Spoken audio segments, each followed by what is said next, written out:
Hello, everybody, and welcome to the show. This is another episode of Multifamily Chronicles. Today, our guest here is Kevin Owens. Kevin is a multifamily executive, very well known in our multifamily space at a national level. Welcome to the show, Kevin. Thank you so much, Adrian. I really appreciate it and happy to be here. Thanks for inviting me. Yeah, I'm very excited. I've been looking forward to this conversation. Kevin, for the very few out there that don't know who you are or much about you, just take us to your journey. Tell us a little bit about yourself. Take us as much back as you want, right? And just share your journey with us. That sounds great. My journey starts a long time ago. I won't say exactly how long ago. I don't give my age away too easily. Maybe the gray hair helps with that. I like to go back to what I call my formative years. I'm one of those folks who started my work life really early in life. My father owned a contracting company as a kid. And when I was 12 years old, I started working for him on summers, holiday breaks, other breaks during school, things like that. I was, as folks from the southern United States might have heard this term, I was what was very professionally called a gopher. And essentially what that meant was that I was asked to go for whatever they needed. So go get this, go get that, go for this, go for that. So I was a gopher. It was my job to make sure that the job sites were immaculately cleaned, that every worker working on my father's crews had everything they needed, from tools to equipment to lumber to supplies, and anything else they needed, I did that. That's how I got my start. And, I learned a lot from that I took with me throughout my career. And I've taken with me even to this day. And as I progressed through my kind of middle school, high school, even into college years, doing the same thing with him, I progressed in my abilities and what he allowed me to do and trusted me to do, from the gopher aspect to actually running the saw, which was a really, really big step if you've ever worked in construction. And so one of the things that I learned as I did that was that as you demonstrate an ability or proficiency in what you're doing, you're able to be trusted to do more things. And so that was a really important lesson I learned. So I did that for a long time. In the meantime, I also did some other things. I worked in food service. I was a waiter. I was a grill cook. I was a host at Red Lobster. If you remember Red Lobster, I think they may be around still. So I did a lot of things like that helped me understand the people side of work too, the service industry side. And so progressing from there through college, I went to college and I earned a degree in psychology, which is an interesting step to some people. But for me, it's the perfect step into what I do today. It has really served me well. When I graduated college, I worked for 6 years as a program director in a psychiatric hospital. We worked with children and adolescents anywhere from ages 6 to 17. So children as young as 6 years old were in inpatient treatment programs at the psychiatric hospital I served in. Did that for 6 years. And once it got to a point that it was a little depressing. It was tough to come to work every day and see 6-year-olds who were literally unable to leave because they were committed to the psychiatric program. And so when I left there, I had a friend who worked in senior housing and connected with that friend. That friend connected me with an individual who was looking for someone to run a senior community for him. And I met with him. Took that position, and for the next almost 6 years, worked in senior housing. I worked for Altera Healthcare. I worked for Sunrise Senior Living, which is still one of the major senior housing providers in the country. Did senior independent living, did some assisted living. There were some nursing homes involved there. So it was a real combination of housing, which is kind of the industry I'm in now, but also had that medical component, which I brought with me somewhat from the psychiatric hospital side. So it was a nice segue, I would say, into what I'm doing today. And then from there, I got my first taste of what I would consider to be true multifamily housing when I went to work for an affordable housing company in the Atlanta area. That's not around anymore. The company was called Housing Systems, and the management company that I ran for the owner was called HSI Management. This was an individual who owned quite a bit of real estate. He owned about 10,000 apartment units and ran them all in-house. So he wanted to manage them all himself. Did not trust third-party managers at the time. Interesting gentleman. His name was Jack Hammer. Yes, that is actually true. His name was Jack Hammer. So that was my segue into true multifamily housing. And then I went to additional companies and I've worked nationwide. I worked for companies that have done really big things. I've worked for companies that have struggled. That's part of my story as well that we can get into. But that takes me to where I am today, and it's made me who I am today. So, you mentioned I'm a multifamily residential property management executive, and I think that's a term that a lot of people use.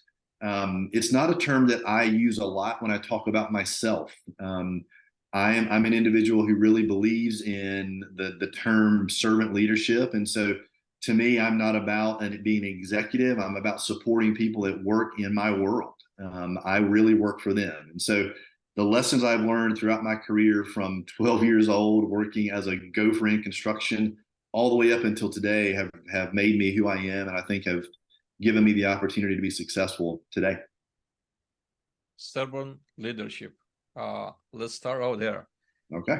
Well, I would like to ask you, Kevin, can you share some key moments or experiences that have shaped your leadership philosophy? Yeah, I mentioned starting when I was really young, and one of the first, and this is obvious probably in your life, but even in work life, my first example was my father, watching him run his business, and he was an individual that people trusted.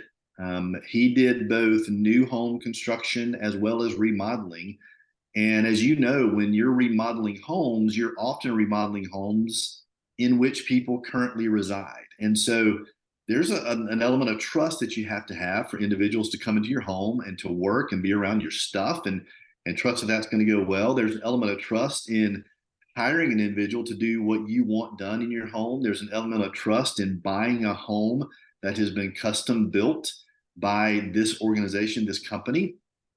But in watching him with people, even at a young age, it began to resonate with me, the trust that he was building, not just with his customers and clients, but with the people that worked for him. He would do anything for them. He treated them well. He helped them progress in life. He gave opportunities. And there was an obvious sense for the people that worked with him and for him that they knew he had their back. And so that was a real experience for me to see that at an early age. And it really had an impact on my life. And so there's obviously some really positive things I've seen that have helped form who I am today and my leadership philosophy and the way I look at things today. But I'm also a believer that you can learn from anybody, including people who don't necessarily do it what I would consider the right way or the best way. And so I've had some experiences with managers, I'll call them managers in this case, who perhaps didn't have the kind of style that I would want to emulate, who weren't trustworthy, who didn't treat people well, who weren't good communicators, who weren't exuberant with their gratitude and thanks for people who were doing a good job, who were inauthentic. And so those experiences have also shaped me and helped me realize what I don't want to do and who I don't want to be. And so those examples are also there in my life. And I think they have had probably as much of an impact on me and who I've become as the great examples. And so I've been very, very fortunate to work for and with some fantastic leaders, starting with my father. I've had the opportunity to work with some leaders that I was pretty happy to leave their leadership. But I believe in learning from everybody you're with and around every single day. And I've learned a lot from them. And I think those are the things that have formed who I am today and how I lead today. Servant leadership, the way I define myself, that's just a personal definition, is a leader that works for their people. Am I wrong in saying this? Do you have a different definition of servant leadership? What's Great your question. Yeah, I think that's a great definition. I don't know that I would word it that much differently. I think there is a misconception, I think, sometimes when individuals hear the term servant leadership, that it's timid, that it's acquiescent, that it is easy to get over on, get away with things with a servant leader. That's really not about it at all. It's also, I think, a misconception that a servant leader is not necessarily thinking about anything about themselves, or they think of less of themselves. And I don't believe that either. I think a servant leader is what you said. I think a servant leader understands that to get things accomplished, they need the people that are around them, that work for them, that work with them. And it is the role of the servant leader to provide resources, support, encouragement, advice, counseling, coaching, all the things that team, those individuals and that team need to be successful. So servant leadership is not about thinking less of yourself. It's not, having a lower opinion of yourself. It's thinking about yourself less. So you're thinking about other people more. It's focus on the team around you. I worked for a great man many, many years ago. And while I've seen others do this, he was the first that I really saw demonstrate the concept of the inverted org chart. Most org charts obviously start with the top position, the chairman, the CEO, whatever that position is, and it progresses from there with the executive level, the senior level, others down to the kind of front line that's on the very bottom of that org chart. And I literally saw this man, the CEO of this organization, take a flip chart and turn it upside down to make the point that the leaders in the room to which he was talking were the real people at the bottom of the pyramid. It is our job to be the foundation of the pyramid. It is our job to support the people at the top in his world, the top of the pyramid, the people who are the front-facing customer representatives, the people who are every day making the business happen, who are generating the revenue. And so that was a great visual to me to demonstrate what I really think servant leadership is. It's providing that support, the resources, the encouragement, the foundation, the strength sometimes that individuals who are really making it happen every day need to be successful. Very powerful visual, right? Turning the thing upside down, and it's the really pyramid typically. The person at the top, and you just kind of like a pyramid shape. Turn it upside down, you have the top of the pyramid at the very bottom, right, and the base, the masses at the very top elevated. So very, very powerful example and like picture indeed. Kevin, I want to stay on leadership a little more, and I want to ask you, what are, in your opinion, the essential qualities of an influential leader? Another good question. We could probably list 30 qualities of a leader that we believe are really important, and each of them have their place in leadership. And an influential leader to me is simply a leader that is making things happen, that has an impact on the people around them. I think it's important to note that it doesn't take a title to be that kind of leader. I think that sometimes we get caught up in what's that person's title and what that means. Titles are not unimportant. It helps us identify where we need to go for help sometimes. But the reality is that anybody can be a leader. You choose to be a leader. And so anybody listening to this podcast right now, watching this podcast right now, can be the leader they want to be. Some of the qualities I think are really important to have, no particular order. I think honesty and integrity is at the top of the list for me. I mentioned earlier having some folks that I've worked with in the past that I learned from, but more so learned what not to do or who not to be from. Those are one of the things that they struggled with. Integrity was a real struggle. And integrity builds trust. Trust is an essential component of being the kind of leader that can have an impact. And so I think integrity is at the top of the list. I think humility is a really important quality. Of course, confidence is needed. But when confidence drains over into cockiness, or confidence becomes, I'm the smartest person here, or I'm the best person on this team, smartest person in the room, I have all the answers, that's a dangerous road to travel. And so humility is a really critical component to me of influential leadership, of leading in a way that you want people to follow. A term that's more recent, I think, in our world, that's always been in place, but has really been coined in the last few years is emotional intelligence. When you work with people, people are human beings, and human beings have emotions and feelings. And as much as years and years ago, the mantra was leave your home life at home, leave your feelings at home, you're at work, you're only focused on work.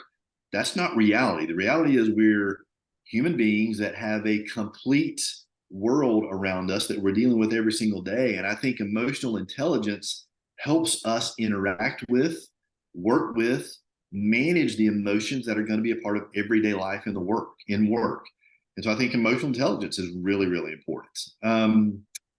Courage is another one I think is important. I think, sometimes decisions are tough. Sometimes a path that you're traveling is tough. Maybe it's change management.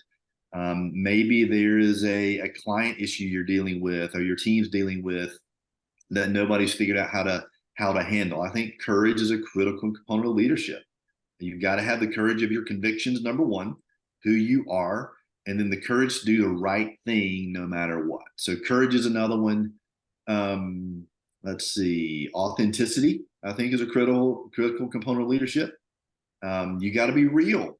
I think today more so than ever, people recognize fake. And if you're fake or you're not real, it's not going to be long before somebody calls you out on it or recognizes it. So you've got to be authentic. You've got to be your real self in your work world, in life in general, frankly, but certainly in your work world. I mentioned a couple earlier that I won't go into much, but I mentioned gratitude. I think, leaders have got to appreciate what their teams are doing, what people who work for them are doing. I think people who go for days and weeks and months without a feeling that their leader really acknowledges and appreciate what they're doing are not going to be greatly happy at work. And so I think that's really important. I think leaders need to be focused. I think they need to be good communicators. There's a vision component. I could list 30 more probably, but those are some of the ones that I think are critically important. The last thing I'll say about it before we move on to the next question that you might have is, the list I'm giving you is not the list that I'm saying I'm perfect at. It is a list of things I think people need to be striving for every day. I certainly am not perfect. Every one of these qualities, some of those qualities I'm working on every single day, trying to get better at. But I think it's up to me as the leader to fix that, to work on that, rather than asking my teams to adapt to my work life and to adapt to my style and adapt to the work I'm trying to do and being a better leader. It's up to me to get better every single day. My definition of leadership is influence. That is my personal leadership definition. And I also say, if you really want to see if a person is a leader, strip them of their title, whatever the title is, and see what type of influence they have left after that. So I want you to comment on the definition and what I just said. I think that is, I've heard that before. I think that is the simplest definition of leadership I've ever heard. It's also the most accurate. When I talk about the qualities of leadership that I think leaders should have, the reality is what you asked was what defines or what characteristics should an influential leader have? And I think an influential leader, frankly, is almost redundant. I think an uninfluential leader is a manager or a loner sometimes. I've heard the joke that if you're walking in the woods and nobody's following you, you're just taking a walk. You're not going on a hike. You're not leading an expedition. You're just taking a walk. And the same thing goes in work. If you're leading, but nobody is following, you're not leading. And so it's up to us as individuals to kind of figure that out and try to identify why that is. Because you and I both know there are individuals currently in positions that have authority, that have clout, that have the ability to hire and fire, who are not leaders.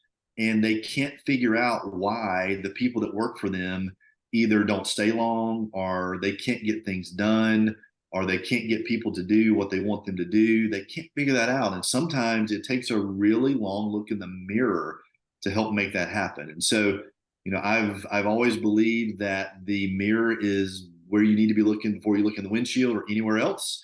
I think that's true in life, and I think that's true as a leader. If things are not working the way you want them to be working, if you're not having the influence that you want to have as a leader, then take a look at that mirror first.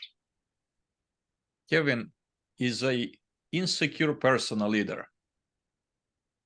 Ooh, that's a really good question. I mentioned earlier humility is really important as a leader. And I also added to that confidence is critical. And I believe that. I think to be a great leader, you've got to have confidence. I think that your team's people that work for you and with you can pick up on if you're not confident in what you're doing. For example, if your organization is going through some kind of change and you as the leader are not completely bought into it, are completely on board with it, are not comfortable with where the direction's headed, your team picks up on that. And so confidence is really important.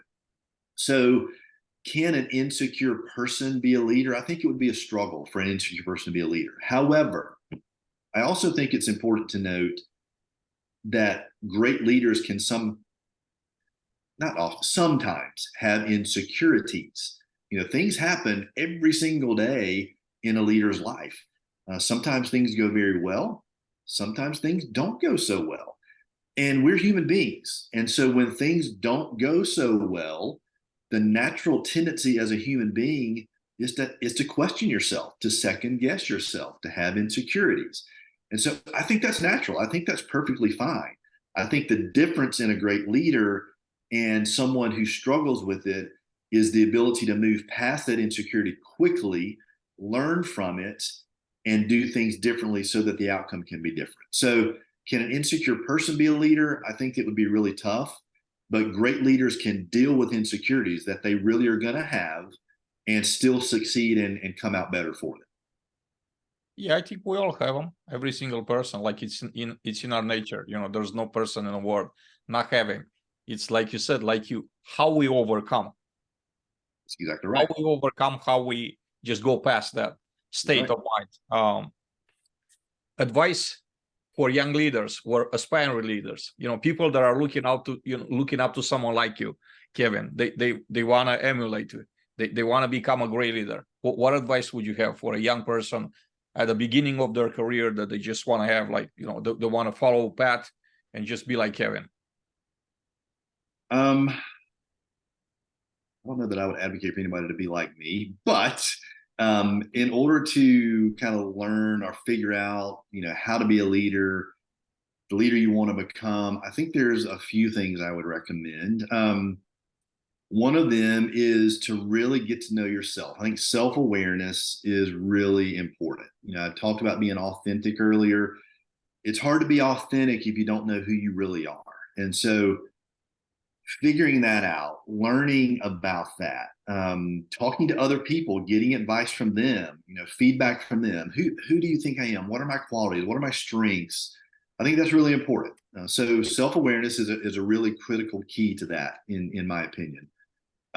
Secondly, I think, learning is something we all need to be doing. I think whether it's reading, whether it's podcasts, whether it's conferences, seminars, whether it's identifying a mentor or, some folks that are doing things that you want to be doing and watching them and emulating them, that's something else I would strongly recommend. I think, you can glean years and years and years worth of wisdom from people who've done it before in very short amounts of time. And again, back to that kind of smart learning from your mistakes, wise learning from others. I think the same thing is not just with mistakes, but just learning how to do certain things, taking advantage of the experiences, the time, the efforts, the learnings, the the ways that others have achieved what they've achieved is a really important part of it too. So I would certainly advise doing that. Find someone that you can watch and you can observe how they're doing it. And even better, if you can get to know them and connect with them, talk to them. And then I think you experiment a little bit.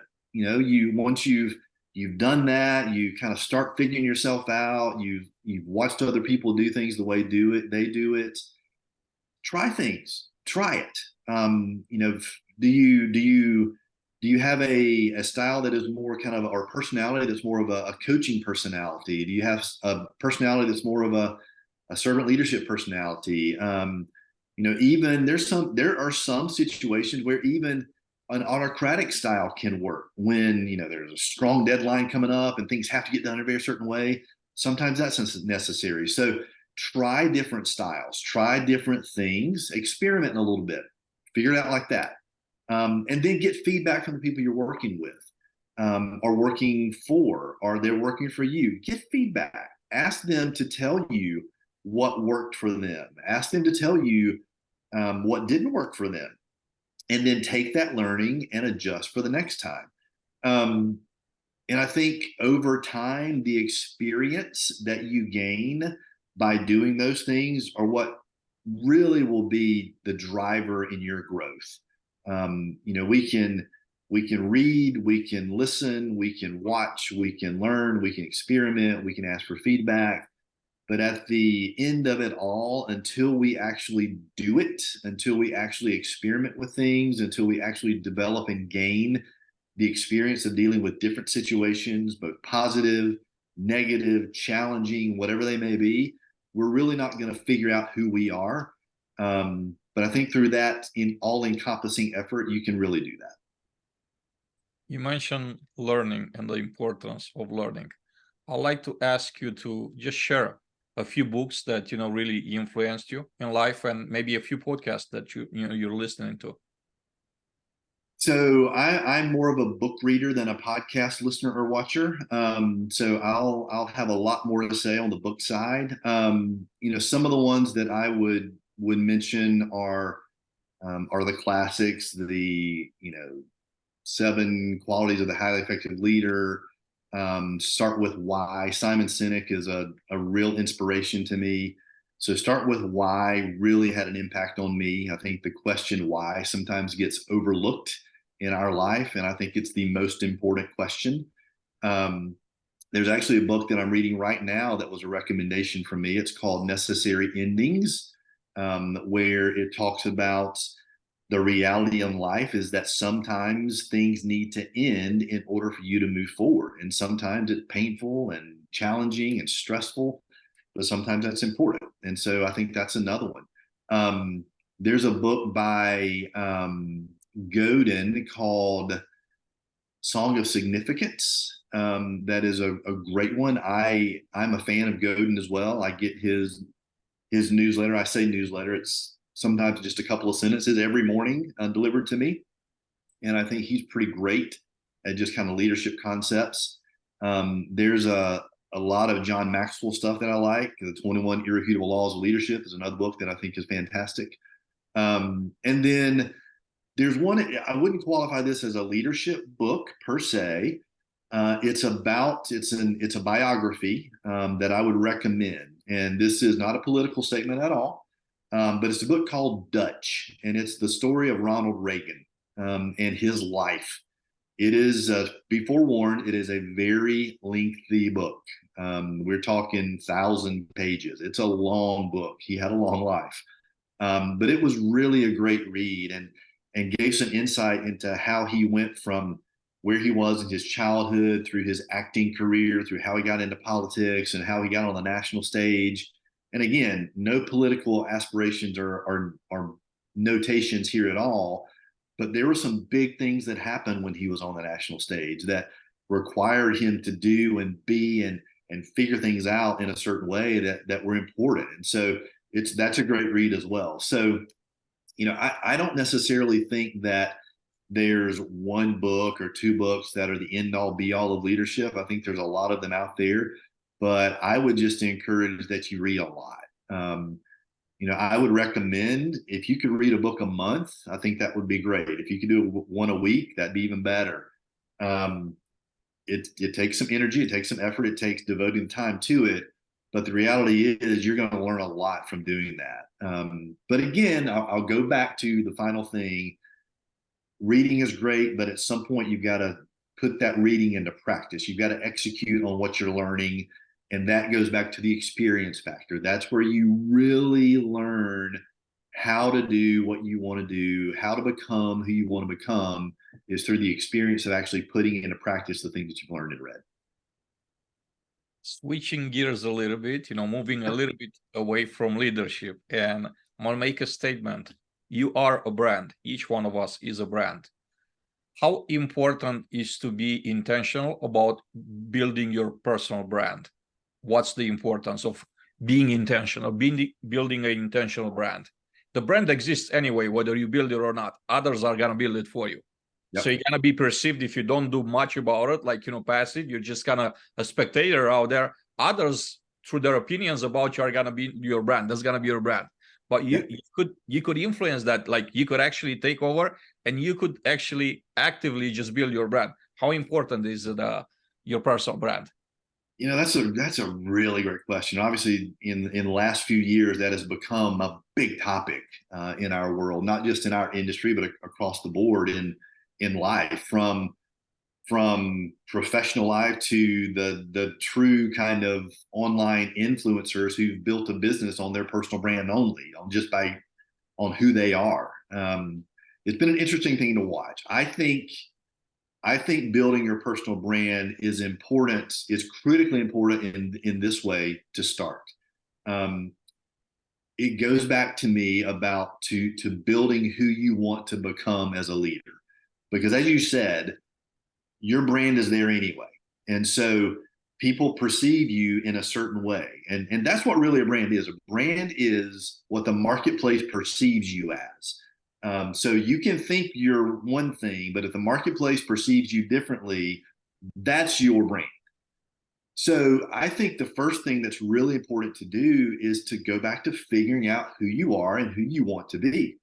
And that goes back to the learning, the reading, the experimenting, the trying different things, the talking to people, the watching of other people who've done great things. So building the foundation and core of who you are is the first, and to me, the most important step of building that brand, because that's the core of who you are. That decides what your brand actually is. I think the next step is, how do you ensure that your brand is perceived by the marketplace, whether the marketplace is your coworkers or your customers or the industry at large or whatever else the audience might be, that your brand is perceived how you want it to be. And I think that's where you get into the necessity, I would say, of interacting with that group, whatever that group might be. So obviously at work, you're interacting, hopefully, you're interacting with your team, with your coworkers, with your supervisors and bosses and executives and whoever it might be at work, and you're being your authentic self. And that allows your brand to become well-known in your organization. So that's important. Beyond that, in the industry, as you're interacting with competitors, as you're interacting with clients, as you're interacting with vendors and contractors, are you also ensuring that you're being authentic and that who you really are is coming across to them? I think that's critically important. And then obviously in today's world, there's the social media landscape and the ability that we have to touch thousands and thousands and sometimes millions of people that we wouldn't otherwise have the ability to touch or interact with or influence or observe our brand. And so I think it's important to put yourself out there. I think it's important to let people know who you are. I think it's important to interact and connect and participate in discussions, share your thoughts and your opinions, again, as long as they're your authentic thoughts and opinions and who you really are. I think the mistake sometimes people make is that their brand appears different depending on the audience. I think that's a critical mistake people make. I have interacted with folks who had a certain persona or brand if I read their social media posts. And when I did business with them, their brand was very different. That's not good. That's not what you want. You want your brand to be consistent. You want your brand to be authentic. But I think it's really important to make sure that as you develop that brand, that true authentic self, that as you communicate it to others, that you intentionally become involved in the conversation. Because as you said, if you don't do that, others are going to define your brand whether you like it or not. So I think to be really involved in making sure that brand is what you want it to be is truly one of the most important things you can do. You mentioned interactions with internal, external customers.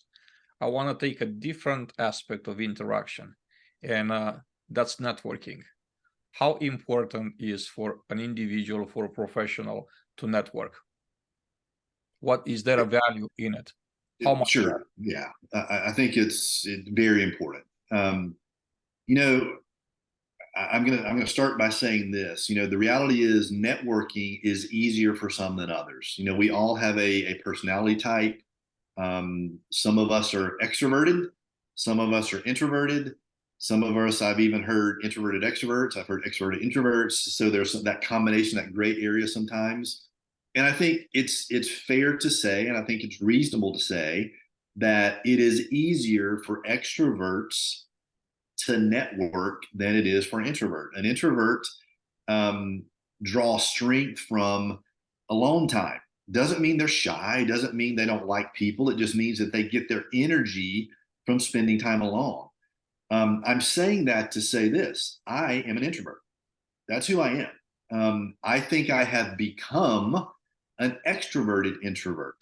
So when I first heard that statement, I heard that phrase coined, it resonated with me because, as I've said, sometimes when people talk about an introvert, the perception is that they don't like to be around people. They don't like people. They like to be by themselves only. They don't want to deal with people. And as you know, the reality is you can't be a leader and not be around people.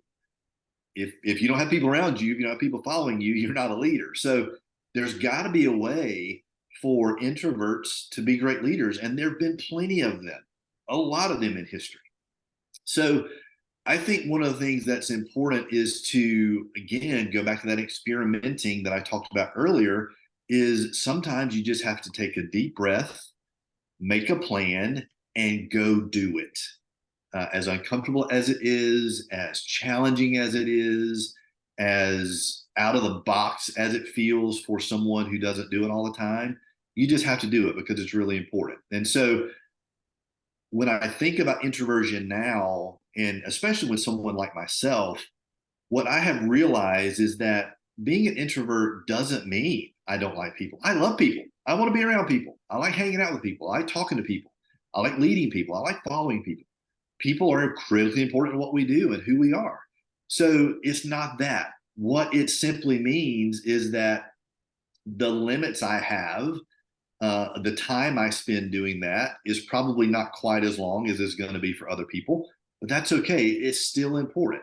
So whether it is individually, whether it is virtually, whether it is, on social media, whether it is at a conference or an association meeting of some sort, an IRAM meeting, an apartment association meeting, whether it is one-on-one or in a group setting, I think networking is critical for a couple of things. One, we just talked about building a brand. I think that's how you continue to build a brand and have more and more people understand and see that brand. Networking is critical to that. But number two, when I think about servant leadership, one of the things I think about is the ability I have to help people get what they need and want. And sometimes that networking that you do is going to create an opportunity to understand the needs someone might have, and you just might have the answer they're looking for. You might be able to connect them to someone who can help them if you can't yourself. And so that networking component gives you that chance, not just to get your needs met, to grow your brand, to maybe create opportunities for yourself, but it also gives you the chance, if you want it, to help other people along the way. And to me, that's a beautiful thing. That's what makes it worthwhile to me, when you can find a way to help someone find the answer they were looking for simply because you spent time understanding what it was and you were able to connect them to somebody who could help. You mentioned earlier influencer marketing. I wanted to get your take on this. Is it beneficial for companies to associate themselves with industry influencers in order to elevate their brands? Is there any value in that? Sure, I think there is. I think there's a limit though. So, and let me explain. One of the things that organizations, I think, are also working really hard to do is develop their brand and ensure that their brand is well known and that their brand is perceived how they want it to be perceived. The reality today is that individual influencers have a big impact on the perceptions that people have in the marketplace. And so when organizations associate themselves with those influencers, I think it gives them a leg up in that because of the following that the individual has. If that individual is espousing the brand of that organization, I think it helps push that brand along in a big way. So I think there's a big win that organizations have in connecting themselves either through a contractual relationship or through an employment relationship with folks who have a broad and deep and influential presence in social media across the industry, et cetera. So I think there is a very strong positive correlation there. I think what's really important in that is this. At the end of the day, an organization still has to perform. And so you still have to keep your customers happy. You still have to do what you say you're going to do. You still have to keep your investors happy. You still have to keep your employees happy. And so it goes back to doing what you say you're going to do, because your brand will always revert back to that. So the best influencers in the world can't change that if the organization is not willing to ensure that what they're doing in business every single day matches that influencer's knowledge, that influencer's statements, and the connection with that influencer that they have, the brand that they are trying to espouse through that influencer. So words, posts on social media, podcasts, anything connected with an influencer in our industry can be a very positive thing until the organization's brand doesn't live up to that. And that's when it can be a struggle. So there's a lot of positive potential there. You have to be careful to ensure that your authentic brand is what you're saying it is in the marketplace. So you're saying alignment. Yes, that's a great word. Alignment is alignment. needed. Yes. Just trying to like distill the whole that's exactly right. The whole answer right. into one word. Yeah, alignment. Next, side level, industry throughout the industry, right? We're facing high levels of turnover and staff shortages. That's, in my opinion, I don't think that it's like advertised or like spoke about enough. 70 to 80% is the turnover at the site level, industry-wide. That's an average that I think is very accurate, in my opinion. So I do want to get your take on this. What is it really the opportunity? Do we think it's just a labor shortage, that there's not enough qualified people, there's not enough people, period? Do we have a culture crisis? Do we have a leadership crisis? Is it a combination of some of them or all of the above? What could be, and what is the opportunity to like turn the tide, to just say, okay, we're just gonna go tackle this, and instead like having 80%, we're gonna get that down to like 30? Yeah, great question. I think the answer probably some of all of what you mentioned. There is a real labor shortage. There is a real shortage of skilled labor in some cases. I think of our service side, our maintenance side of the business. There is skill required to do that role, and I think there's some skill gaps in folks, especially where we've attempted to recruit from before, at least. that are real that we have to figure out. I think the elephant in the room with turnover that gets mentioned sometimes, but is not a topic of conversation that lasts very long in a lot of executive circles is compensation. It just is. The reality is that until we as an industry are competitive in our compensation, especially at the site level, we are going to continue to struggle with turnover.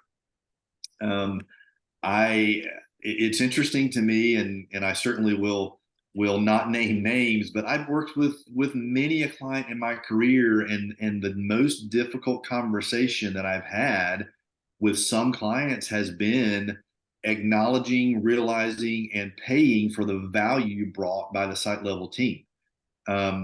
Today, when you're trying to hire a service technician who's certified at 18, 20 bucks an hour, you're not going to keep them long if you can find them at all.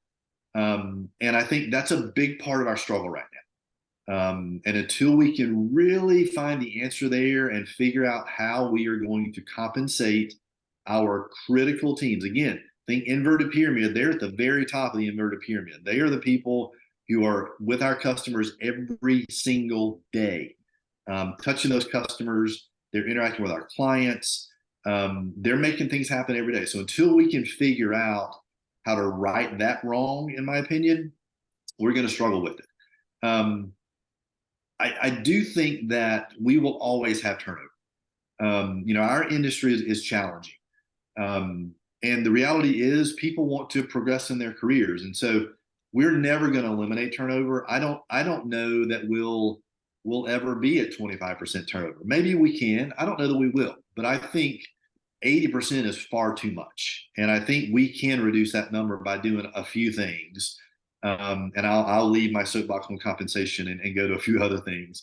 I think one of the things that we need to make sure we're doing in a very practical way is when we hire people and we have them on our teams, we've got to continually provide them training and coaching. We've got to help them be better in their roles. If they're not learning things, if they're not improving their skills, then they're not moving to a level that they could help our organization and themselves in a different role down the road. And someone will do that for them. And I think that's going to be a reason for them to look for another opportunity. If they don't feel like they're being satisfied or being or growing in your organization, that's going to be a big problem for you down the road. I think part of that, the next step of that, is providing a legitimate career path. I think that's been a struggle on the maintenance side, is what is a legitimate career path from grounds person to technician to service manager. The number of regional facilities or regional maintenance managers and up drops dramatically. And so the opportunity that individuals have to move their career from that site level leader to a broader leadership opportunity is something we've got to figure out. So are there other ways we can help them grow their career? Can we help train them to do other things in our business? You've talked about, you're doing it right now where you are expanding into your own business, doing things that are only in a limited way touching maintenance. There's all kinds of things you're going to be doing. So there are a lot of things that our teams could be doing that would expand their career options within our industry, within our companies that they're working for. So career path is really, really important. And then, culture is obviously an important part of it.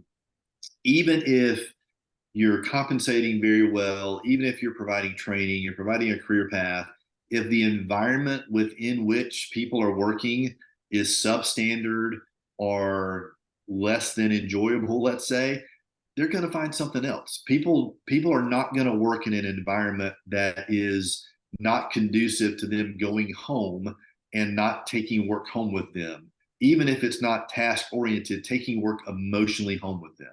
So we've got to make sure that our leaders are trained and coached to provide that environment, because culture is one of those things. It's a buzzword, but it's also one of those things that companies talk about that oftentimes is isolated or limited to the corporate culture. And the reality is, in our business, the corporate culture is a very small piece of the culture of the organization.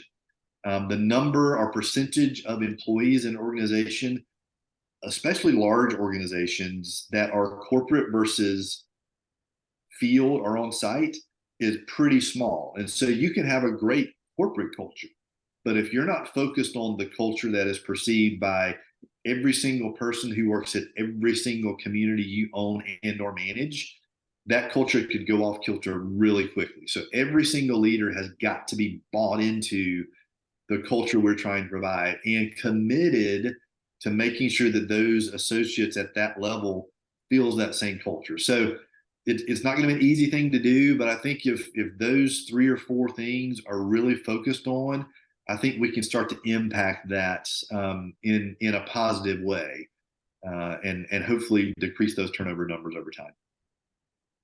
One of the things that I say about culture is that leaders, corporate employees, they have to be living and breathing examples of the culture. And also I say culture cannot be delegated or outsourced. You can't just build it, build some nice slogans, put them on a website, say this is what we believe in, and you just delegate to the sites, right, and they just all of a sudden are going to embrace it. So you have to live it and breathe it. That's the only way that culture is gonna happen. It's gonna take life. It's gonna exist. That's that authenticity. That's that authenticity thing we were talking about earlier. Is an organization can say whatever they want to say. They can have a beautiful website with value statements and mission and vision and values and who we are and who we are espousing to be. But if it's not lived every single day by every leader in that organization, it's going to go off track. It has to be an intentional effort every single day to ensure that who we say we are is who we're actually going to be. Our actions match our words. That is so important. And if you don't do that, then you're right. Culture is going to go off track very quickly. Kevin, I want to get your take on the current economical environment and how that affects multifamily. So a lot of the investment groups have purchased assets with variable rates. The rates went way up. So they're looking at, double and triple the payments that they had to make today than they were like 2 years ago.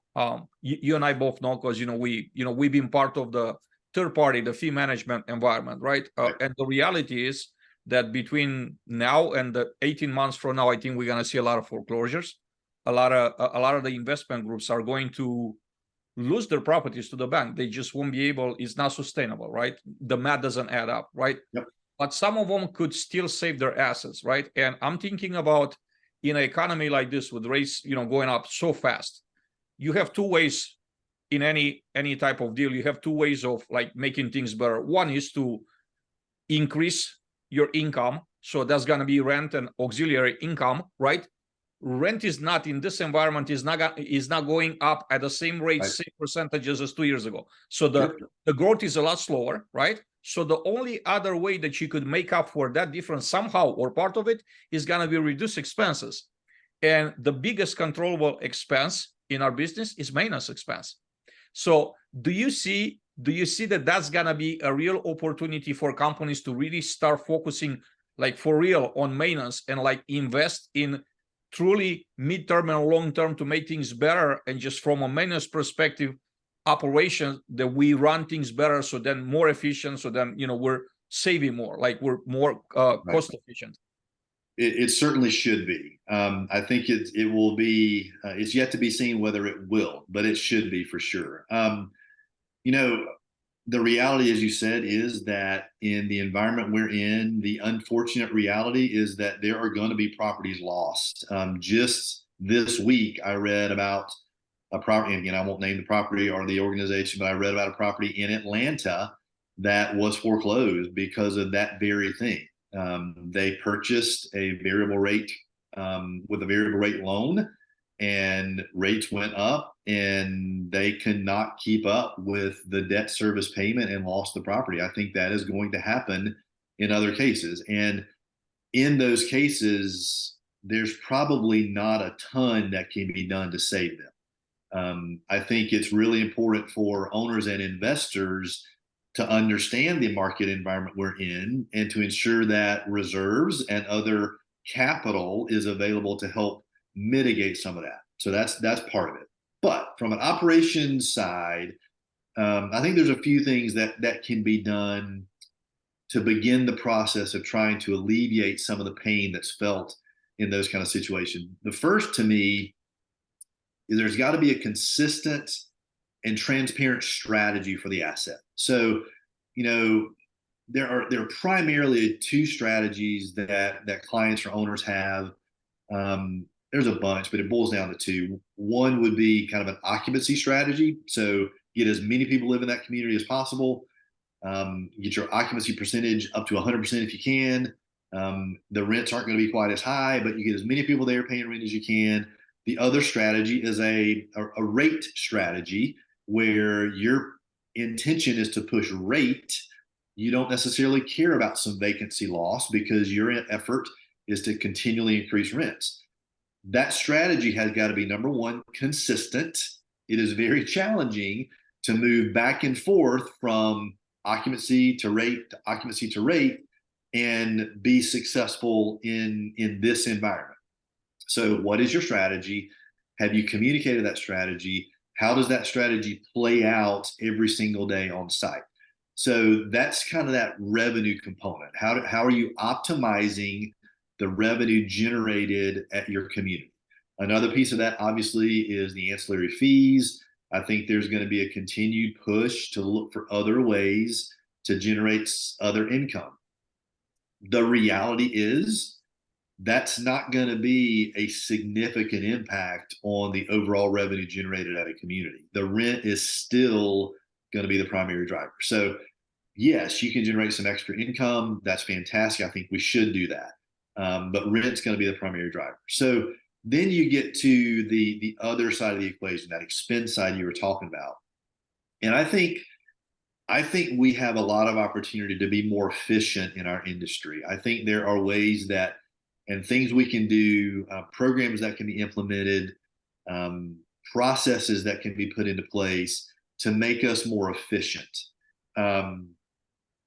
I think if we do that, that will enable us to save dollars, either because the number of people required to run any property, group of properties, organization is reduced, thereby reducing overhead, or because we are able to do things more quickly.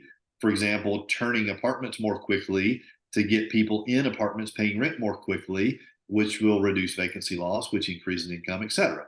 So efficiency is another component that I think is going to have to be a primary focus for us as an industry as we move forward. And I think that hopefully then would stick and allow us to continue to do that and be better at that into the future.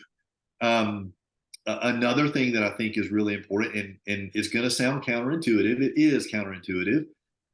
I think going back to the elephant in the room and the compensation question is a big piece of this. If you are compensating your managers, your leasing team, your service teams competitively, you are probably hiring and retaining more qualified people who can help you implement those efficiencies and do things more quickly and more efficient and better, which will help reduce costs in the long run. So even if you're paying a little bit more in salary, if you're saving money on third-party contracts, on repairs and replacements, because people are more skilled, because you've hired better people, that's going to help save you money in the long run. So I think that's a critical component to making sure that we can continue to kind of weather this storm as we go forward.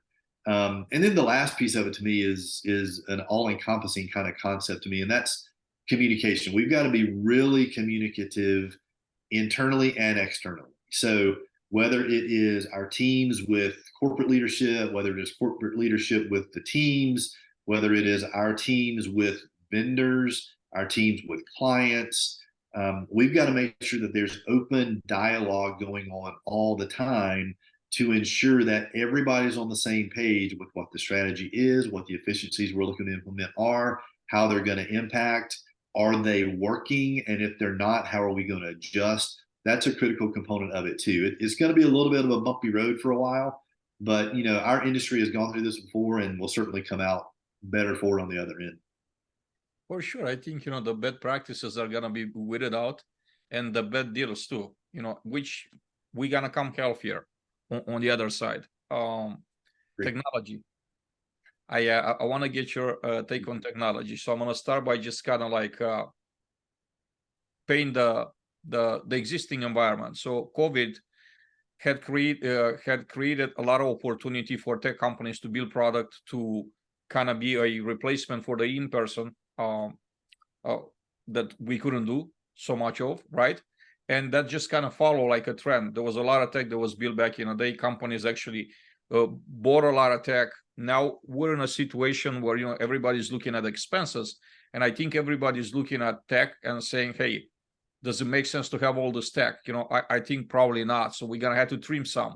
So this is one part of the environment. I want to get your take on this, and like your take in general on technology, where we are today, and what do you see as a trend for the next 12 to 18 months when it comes to technology is an important part of what we do as an industry, for sure, and there's no doubt about that. I think it's nearly impossible to manage to the level that we're trying to manage without some technology. My concern with technology is that it is, or at least there's some perception or some discussion about the level of replacement of the human component in our business with technology. There's some of that's necessary. Some of that is important. The reality is that some people prefer self-guided tours to agent-led tours. Perfectly fine. I think that's great. I think having that option is a fantastic way to provide the mechanism to get what a customer needs. I think that things like chatbots and other AI components are important and have their place, whether it's for prospect or lead management, or whether it is for kind of answering questions after hours. I think that has a component, an ability to help us as an industry. I think one of the things that I'm interested in and a little leery of is how AI continues to develop and expand in our industry. I think there are some potential challenges that could come from that. I mean, we've already seen where the chat GPT and other AI components are not always 100% accurate. And so when we're relying on AI to do certain things, is it accurate? Is it 100% accurate? What are the misses if they're misses? Could that become a liability for us as an organization? So I think there's some things we got to keep an eye on. Watch that. It's inevitable that AI and advanced augmented reality, virtual reality, those are going to continue to become more and more prevalent. But how we apply them, how we interact with them, how we implement those kind of programs, we're going to have to be really careful about. But I think technology is critical. One of the areas that I think we've shortchanged ourselves is on the maintenance side in technology. I think there has been a misperception that, as a rule, maintenance professionals are adverse to technology and that they struggle with technology. The reality is, it is up to us to get people comfortable with what we're doing. It is up to us as leaders, as organizations, to teach, train, coach, develop buy-in to whatever we're trying to do, and that includes technology. I firmly believe that there are ways that we can help our service teams be more efficient, get more done with less effort. But if we're not willing to make that change, to implement those programs, we're not taking advantage of that opportunity. And frankly, we're selling our team short by doing that. So I think we just have to be careful that as we are implementing, rolling out technology, or any change for that matter, we've got to make sure that we're not overloading or overwhelming our teams, that we're providing plenty, adequate, more than adequate training, coaching, follow-up with our teams, and that we offer them the opportunity to be a part of that change, a part of that implementation, a part of that decision-making process. If we're doing all those things as we implement any technology in our organization, in our industry, I think they've got a great chance of being successful for us. I love the fact, absolutely love the fact that you're mentioning that we got to get the end user buy-in.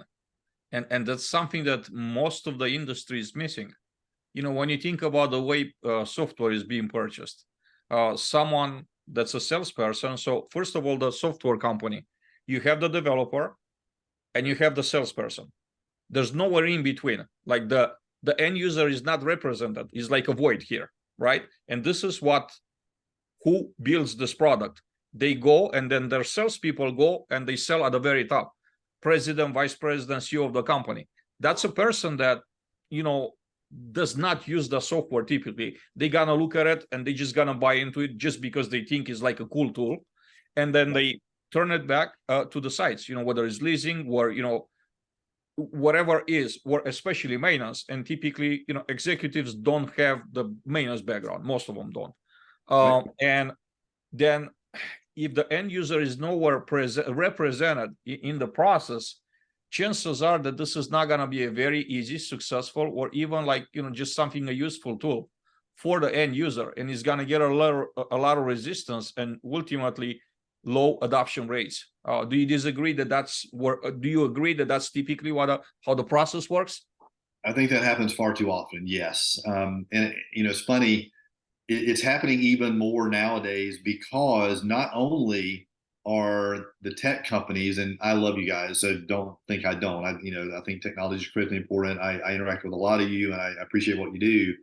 But not only are tech companies and their sales folks, their senior leadership, approaching the senior leadership of management organizations, they're now also approaching directly ownership groups and clients who use third-party managers. So not only are organizations having to try to figure out how to manage, decide what to use, how to implement, how to manage that process, get end user involvement, buy-in if they are. But now we've got clients coming to third-party managers to say, I want to implement this on my portfolio. And so now we're dealing with that added to the mix, which makes it even more challenging. So yes, that happens too frequently. And I think I've started to see this some. I've started to see tech companies begin reaching out to more and more individuals in our space, in the operations management space, the provider space, to get feedback, to ask questions proactively about what they're thinking about doing. I've been a part of a few of those with several of the major tech companies where they ask questions. They just kind of talk about, here's what we're thinking. What are your thoughts? And I think that's great. But to your point, at the end of the day, I'm not going to be the one implementing that. I'm going to be reading the reports. I'm going to be in it some, but the end user is going to be that leasing professional, that service technician, that property manager, someone at the property site level using that technology. And I think we've got to find a way to get more of those people involved in trying these things out and figuring out if they're actually doing what we hope and think they will do before we roll those out. No doubt about that. Kevin, amazing conversation. I could go for another hour for sure, easily. I thank you very much for taking the time to be here with me today. It means a lot. And I know that for those of us, others watching, they're going to watch the episode, it's going to mean a lot of wisdom, a lot of valuable insights. I do want to give you the opportunity in closing to say something you wish you would have said, you didn't have the opportunity to say, or maybe answer a question you wish I would have asked. Ooh, that's a good one. I think to me, it boils down to people.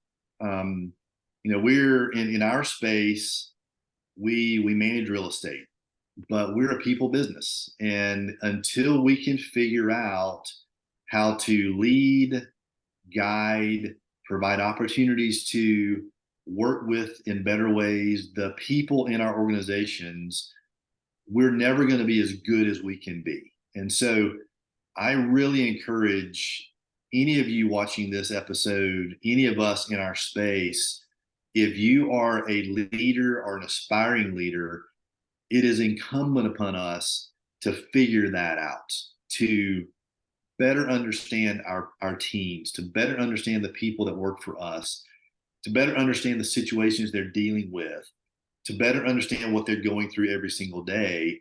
And sometimes to put your work clothes on and get hands-on with what they're doing. I'll leave with one kind of anecdote that's really impactful for me, and they didn't know that at the time, but it would be. But part of my portfolio oversight in my career has been student housing. And if you've ever worked in student housing, you know that turn is a four-letter word. Turn is a challenging time of year in the summer where previous year students move out and you prepare for the next year students to move in. And it's essentially leasing up a property in 4 weeks is what it is. And so there's a lot of work to be done. And so there have been a handful of years in my career very recently where I endeavored to help. And, sometimes help is conversation, sometimes help is advice. But in this case, help was, no, I'm coming to your property. I'm going to put the boots on. I'm going to put the gloves on, and I'm going to help you move furniture and take out trash and clean. And I didn't do it for any reason except that it was needed. It's an incredible effort. It's an incredible process. Just to watch it orchestrated when it's done well is a fantastic process. But I just wanted to make sure there were enough hands involved to get things done. It's one of those situations where you don't always realize the impact you're having until after you've had it. And so I did that, and it was a long few days. These teams sometimes work 12, 14, 16-hour days for several days straight to get this done. So it was an arduous process for sure, but it was rewarding. I enjoyed interacting with the teams, and I thanked them for the opportunity, and I left. That's all I wanted to do. It wasn't too many weeks after that, after turn was finished and move-in happened and things kind of settled down at the student property at which I helped, where I got a letter or a note in the mail. And it was a card, and in the card, it had a note from the team, and it had an award.